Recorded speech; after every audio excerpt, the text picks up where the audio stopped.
역삼동에 사시는 분들은 그 미너스 가야 돼요? 아니면 예은에 가야 돼요? 아, 예은 가야죠.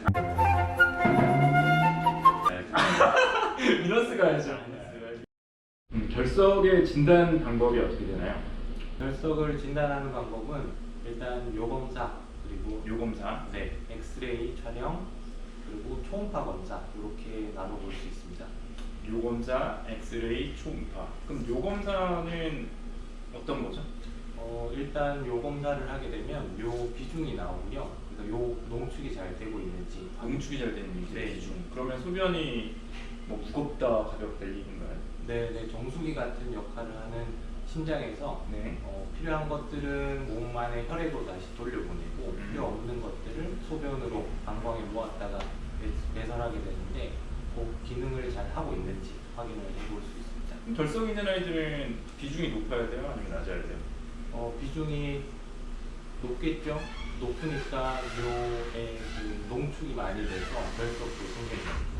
그러면 관리하는 측면에서는 반대로 비중이 네, 낮게 낮아야 유지하려고 되죠. 하시면 됩니다. 사람으로 따지면 어떤 날은 소변이 너무 노란색이고 어떤 사람 날은 막 물처럼 나올 때도 있고 소변이. 그러면 결석이 있는 환자라고 하면 사람이나 강아지나 소변의 비중이 낮은 게 유리하다는 말씀인 것 같나요? 네, 물을 많이 마셔서 소변을 많이 만들고 그래야 많이 배출을 해야 혹시나 결석이 생기더라도 아주 작은 크리스탈 상태에서 배설이 잘 되게 됩니다. 그러려면 항상 요 비중을 낮게 유지하는, 강아지라면 요 비중을 1.025, 고양이라면 1.035 맞나요? 네, 맞는 것 같습니다. 그 이하로 낮게 유지하는. 그래서 그걸 객관화시키기 위해서 병원을 이렇게 검사를 하는 게 중요해요. 또 요검사에서 중요한 건 뭐 있나요? 또 묘의 pH가 또 중요한 요소가 되는데요. 그거는 세균 감염, 그리고 방광염이 있는 경우에 pH가 올라갈 수 있기 때문에 그거를 확인하는 방법이 중요합니다. 그러면 아까 스트로바이트 결석은 아이의 원인 자체가 방광염이니까 그 아이들은 만약에 스트로바이트로 진단되는 시점에서는 pH가 높은 경우가 많겠네요. 알칼리인. 네. 왜냐하면 아까 세균이 내는 그런 물질들 때문에 pH가 올라가게 되니까.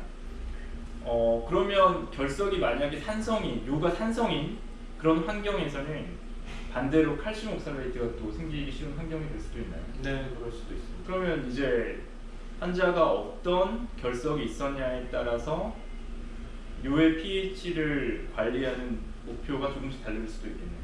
네, 결석의 성분 검사를 꼭 하셔서 그 결석의 원인을 확인해야 예방을 잘 할 수 있습니다. 그러니까 우리 아이가 한번 결석이 있었다고 하면 결석이에요 하면 안 되겠네요. 우리 보호자님들은 스트로바이트였어요, 칼슘이었어요, 방광이었어요, 요관이었어요, 요도였어요 이런 걸 정확히 알고 계셔야지 관리하는 데 있어서 비중, pH 이런 걸 조절할 수가 있고 3개월에 한 번씩 요 비중도 pH 어때요? 이거를 좀 이렇게 스마트하게 네, 검사를 맞습니다. 하고. 네. 우리 아이의 평생 질환이고 재발이 잦은 질환이기 때문에 이거는 기본적으로 알고 계셔야죠. 정리를 해보면 비중은 낮을수록 유리해. 1.06 이하여야 돼. 네. 그 육안으로 봤을 때도 소변이 좀 하얀색에 가까운, 네, 투명하게 맑고, 가까운, 깨끗하고. 네. 그러니까 우리 아이가 이렇게 소변을 봤는데 패드 위에 막 센 노란색이 있어. 그럼 마음이 좀 아파야죠. 네. 그렇죠. 긴장하셔야죠. 긴장해야죠. 네. 특히나 거기다 반짝반짝 아까 말씀하신 네, 크리스탈이 네. 있다면 또 더 긴장하고 병원으로 네, 보고. 네. 그 다음에 요 pH는 어떤 결석이었냐에 따라 다른데 pH가 뭐 7.2, 7.5 이상, 이하 이런 거는 계속 병원에서 체크업을 해야 되고. 이걸 일단 받아서 그 원심을 돌려서 이렇게 네, 원심을 돌려서 무거운 게 가라앉으면 네, 그거를 가지고 현미경으로 직접 육안으로 관찰합니다. 그러면 이제 거기서 어떤 결석의 종류인지 뭐 아니면 신장의 손상이 있는지 그런 걸 알 수 있나요? 네, 결석이 되기 전 결정 단계에서 어떤 상태를 보이는지 그리고 신장이나 방광에서 떨어져 나온 세포들이라든가 아니면 요 스틱에서 관찰되지 않는 자멸 반응이라든가 이런 것들을 저희가 직접 육안으로 관찰할 수 있습니다. 그럼 그게 되게 의미가 있는 게 결석이 일단 어느 정도는 뭉치고 커져야지 엑셀이 나오잖아요. 네. 어느 정도는 있어야지 정확히 초음파에 달 수 있잖아요. 이게 단순 슬러지인지 찌꺼기인지 아니면 결석의 전 원인이 되는지는 알 수 없으니까 그거를 현미경으로 보면 보인다는 거죠. 네, 미리 확인할 수 미리 확인해서 미리 검사를 미리 그에 따른 관리를 할 수 있죠. 네. 나중에 좀 네. 이따가 말씀드리고. 멋있네요. 해야 될 것 같은데. 네, 하면 좋습니다. 그러면 그거 외에 지금 얘기한 게 이제 요검사예요. 요검사에서 우리 보호자분들이 요청할 거는 pH, 비중, 요 침사 검사, 현미경으로 보는 검사, 그래서 결정체 이런 걸 확인하는 검사들. 그 다음에 겉에서는 소변은 노란색인데 실제로 안에서는 빨간색일 수 있죠. 네, 네. 혈액이 섞여 있을 수 있죠. 네. 이런 걸 잠혈이라고 하는데 이런 반응. 혹은 이렇게 염색해서 그 안에 세균이 있는지 없는지, 네, 그것도 중요한 검사. 염증 세포가 있는지 없는지. 네. 특히나 뭐 스트루바이트 결석이라면.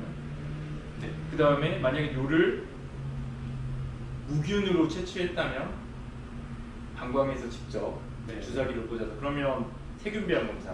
네, 네, 그것도 결석- 재발이 잦은 애들은 꼭 해야 됩니다. 그렇죠. 왜냐하면 그래야지 거기에 따른 항생제를 쓸 수 있으니까요. 네, 맞습니다. 네, 그러면 지금 결석에 대한 검사로 먼저 첫 번째 소변 검사를 얘기했는데 pH, 비중, 현미경, 그 다음에 배양, 소변 배양, 소변을 배양해서 어떤 항생제를 쓸 것인지. 네, 이거는 뭐 피부병도 마찬가지인데 맞지 않은 항생제를 계속 쓰면 뭐 간, 신장 손상만 있지 세균은 죽이지 못하는데 그거를 꼭 검사를 해서 맞는 항생제를 정량을 쓰면 빨리 완치를 할 수 있습니다. 그러니까 이게 또 저는 중요한 게 우리 보호자님들이 피오증 쏘니까 너무너무 놀라셔서 병원에서 주사 한 방 놔주세요. 주사 한 방 맞고 소변이 정상으로 들어왔어. 그럼 이제 약을 막 끊는 경우도 있는데 사실은 우리가 제일 무서워하는 항생제, 내성균, 항생제 듣지 않는 이런 슈퍼박테리아 이런 아이들을 적절하지 못한 항생제 사용, 말씀하신 것처럼 감수성이 없는 거를 뭐 썼다든가 아니면 제일 중요한 게 기간일 텐데 나중에 따로 말씀해 주시겠죠? 어떤 기간으로 항생제를 써야 되는지. 네, 길게 씁니다. 보통 방광에는 항생제가 잘 침투가 되기 힘들어서 짧게는 2주에서 길게는 4주 이상 많이 쓰는 경우가 많습니다. 그러니까 검사를 꾸준히 해가면서 항생제를 쓰는 게 원칙이다. 내성도 줄이고 이제 그런 가운데 하나의 지표가 되는 게 이 검사로 염색을 하거나 비양을 보내거나 그런 네, 검사가 되죠. 필요합니다. 네, 그럼 요 검사 말고 또 다른 검사가 뭐 있죠? 엑스레이로 결석을 확인해 볼 수 있고요. 엑스레이로? 네. 거기서 안 보이는 애들은 초음파로 확인이 필요한데 초음파를 또 봐야 되는 이유는 방광의 상태 그리고 뭐 신장, 요관, 요도 이런 것들까지 정확하게 확인이 필요하기 때문에 검사를 해보시는 게 좋습니다. 그러니까 엑스레이는 그냥 하나의 숲을 저기 이렇게 뒤에 산이 보이는구나 이렇게 보이는 거고 네. 그 다음에 직접 초음파로는 어떤 나무인지 하나하나씩 다 확인을 하니까 네. 좋은 비교인데.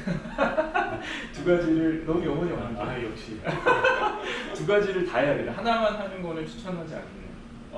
보호자분들이 부담스러워하셔서 뭐 하나만 해달라고 하시는 분들도 계신데 둘 다 하기를 추천드립니다. 그렇죠. 그래야지 더 정확하게 네. 진단을 아무래도 할 수 있으니까. 우리가 제일 무서워하는 거는 아무리 노력하고 열심히 해도 발생할 수 있는 그 소수의 오진들, 네. 진단이 잘못된 이런 것들이다 보니까 두 가지 초음파도 보고 엑스레이도 보고 하면 좋고 단순히 그냥 방광이 결석이 있었던 환자니까 방광만 봐주세요 이런 시행착오를 겪으면 안 되겠네요. 네, 그럼요. 왜냐하면 저희가 지난주에 어떤 아이가 아까 말씀드렸던 것처럼 방광이 결석이 있었기 때문에 방광결석 환자예요. 방광결석으로 요도 때문에 아픈가 봐요 이렇게 했으면 큰일 날 뻔했어요. 그럼요. 요관결석에 신장까지 안 좋아지고 있던 거를 엑스레이가 아니라 초음파로 진단했거든요. 네.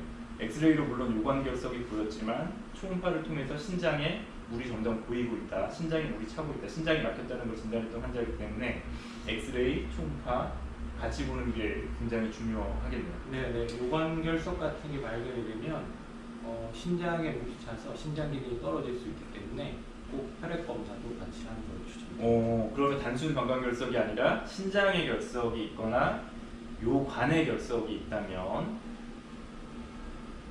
혈액 검사를 통해서 신장 기능이 어떤지 살펴보는 게 필요하다. 네, 필요합니다. 그러면 신장을 살펴보는 혈액 검사에 뭐가 있나요?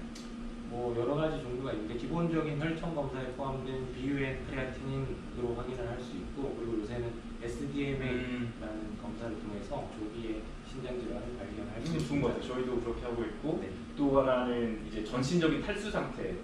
그러니까 신장 결석 관리도 제일 중요한 게 아까 말씀하셨던 소변을 묽게 보고 자주 보는 거잖아요. 네. 그거를 객관화하기 위해서 혈액 검사에도 그런 걸 나타낼 수 있는 지표들이 있잖아요.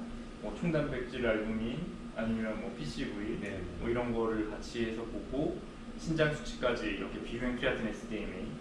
사실 뭐 비유행 크레아틴 SDMA 같은 경우에 노령견에서는 자주 할 거를 추천을 드리죠. 네, 네, 주기적으로 꼭 확인을 해보시는 아이들마다 게 다르지만 네. 꼭 자주 할 걸 추천드리고. 그러면 지금은 요 검사를 해라. pH, 요비중, 뭐 그다음에 배양 검사, 아니 요침전, 현미경 검사 이런 것들. 그다음에 혈액 검, 엑스레이, 초음파. 그다음에 신장이나 요관의 결석이 있을 때는 혈액 검사까지 얘기했고, 또 하나의 이제 신장의 기능을 평가하는 검사로서 이제 저희가 외과병원이니까 많이 하는 것들이 신장을 적출하거나 요관 수술하기 전에 항상 하는 검사가 있어요. 그 조영제를 넣어서 하는 검사. 네, 네. 그 검사하는 건가요? 배설성 요로 조영술이라는 검사인데 네, 영어로 어떻게 되죠?